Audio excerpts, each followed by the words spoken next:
Assalamualaikum warahmatullahi wabarakatuh.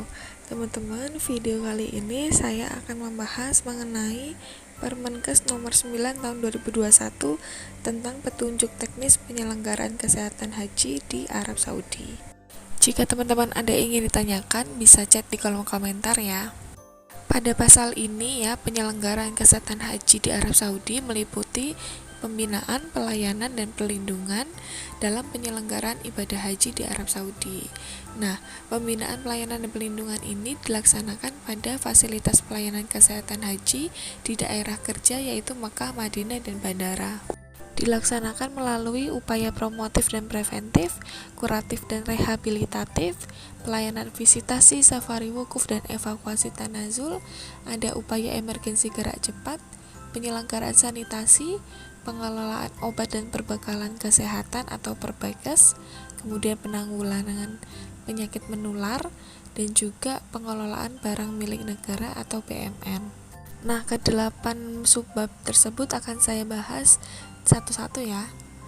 Nah, sebelumnya strategi penyelenggaraannya itu seperti apa? Yang pertama ada penguatan melalui upaya promotif dan preventif, kemudian juga melalui mobilisasi petugas ya, yang dilaksanakan di Arafah, Musdalifah, dan Mina, kemudian penguatan sistem komunikasi dan informasi, dan juga melalui pelaksanaan kegiatan yang terintegrasi.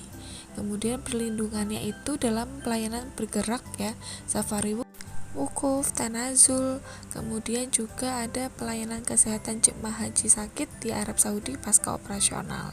Kemudian untuk petugas dalam penyelenggaraan ini ya, ada PPIH yaitu penyelenggara ibadah haji di bidang kesehatan, kemudian ada tenaga kesehatan haji atau TKH, dan juga tenaga pendukung kesehatan yaitu TPK. Kita bahas satu persatu dari PPIH. Nah, PPIH ini tugasnya memberikan pelayanan, pembinaan, dan perlindungan ya, dan berkoordinasi dengan PPIH Kemenak. Jadi Kemenkes itu berkoordinasi dengan Kementerian Agama. Terdiri dari sekretariat, kepala satuan tugas, Kadaker ya, kepala kesehatan daerah kerja yang membawahi klinik kesehatan haji di sektor dan juga pos kesehatan. Fungsi PPIH ini sendiri ya berkoordinasi dan kolaborasi dengan stakeholder demi kelancaran penyelenggaraan, kemudian sarana dan prasarana juga disiapkan, penerapan etika petugas kesehatan haji, dan juga pelaksanaan tugas lain yang berkaitan dengan penyelenggaraan haji, dan juga yang terakhir pencatatan dan pelaporan.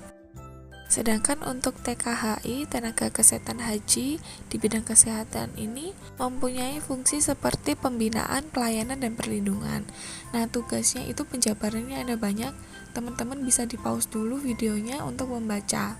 Kemudian untuk tenaga pendukung kesehatan ya, TPK ini untuk membantu pelaksanaan tugas PPIH sehingga TPK ini bertanggung jawab kepada Kepala Kesehatan PPIH.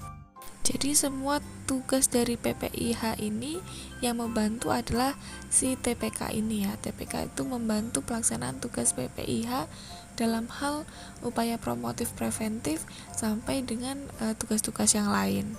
Kemudian di pasal ini juga dibahas mengenai fasilitas pelayanan kesehatan. Di sini ada KKHI, kemudian pos kesehatan sektor dan kloter, dan juga pos kesehatan di Arafah, Musdalifah, dan Mina. Kita bahas satu persatu ya. Dimulai dari Klinik Kesehatan Haji Indonesia atau KKHI. KKHI ini berkedudukan di Mekah, Madinah, dan Jeddah, berfungsi sebagai tempat pengobatan dan perawatan jika ada jemaah haji yang sakit dari pos kesehatan kloter, pos kesehatan sektor maupun pos kesehatan bandara ya, dirujuknya ke KKHI ini. Nah, jenis pelayanannya ini ada gawat darurat, rawat inap, HCU, dan ICU ya. Kemudian ada ambulans, kemudian pelayanan penunjang seperti laboratorium, ronsen, EKG, rekam medik, sanitasi, obat, dan juga kegiatan lain yang menunjang pelaksanaan kesehatan haji.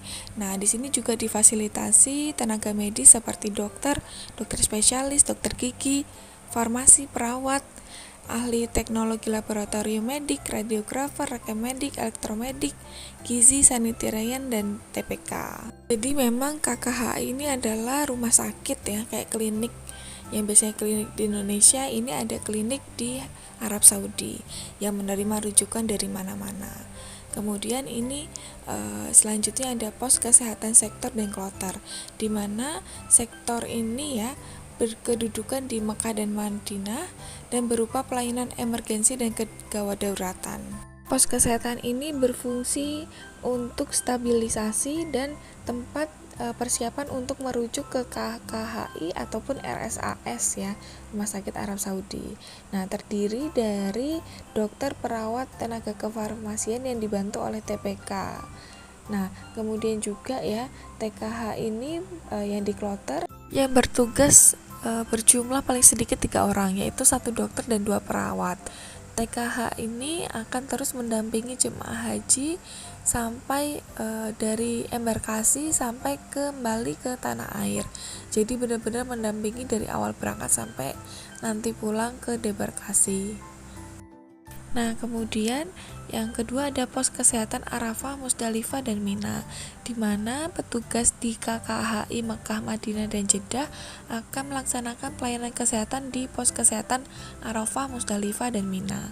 Nah, pos kesehatan Musdalifah ini ya, terutama dia akan berjaga di pintu keluar Maktab Indonesia di Musdalifah. Pelayanan pos ini berupa kasus kegawat dauratan, rujukan ke RSAS, dan melaksanakan pencatatan dan pelaporan. Untuk pos kesehatan Arafah ya, dia berfungsi untuk memberikan pelayanan kesehatan saat prosesi wukuf di Arafah. Jadi memang ketika jemaah haji ada yang sakit, pos kesehatan Arafah inilah yang membantu kasus kegawat dauratan, perawatan jemaah haji, rujukan ke RSAS ya, kemudian juga pemantauan jemaah haji sakit yang dirujuk ke RSAS dan melaksanakan pencatatan pelaporan. Untuk pos kesehatan Mina ya, dia memberikan perawatan selama prosesi melontar jumrah berlangsung. Sama ya, jadi ketika prosesi haji itu jamaah tenaga kesehatan itu standby. Nah, pelayanannya itu apa aja? Yang pertama ada kegawat dauratan, perawatan jemaah haji sakit, rujukan ya, dan juga visitasi ketika ada yang dirujuk ke RSAS dan melaksanakan pencatatan pelaporan. Jadi memang tenaga kesehatan ini yang TKHI itu adalah yang mendampingi jemaah di kloter, sedangkan PPIH sendiri itu adalah petugas kesehatan yang standby di klinik. Seperti itu. Mungkin teman-teman jika ada yang ingin ditanyakan lagi bisa chat di kolom komentar ya. Oke, terima kasih. Assalamualaikum warahmatullahi wabarakatuh.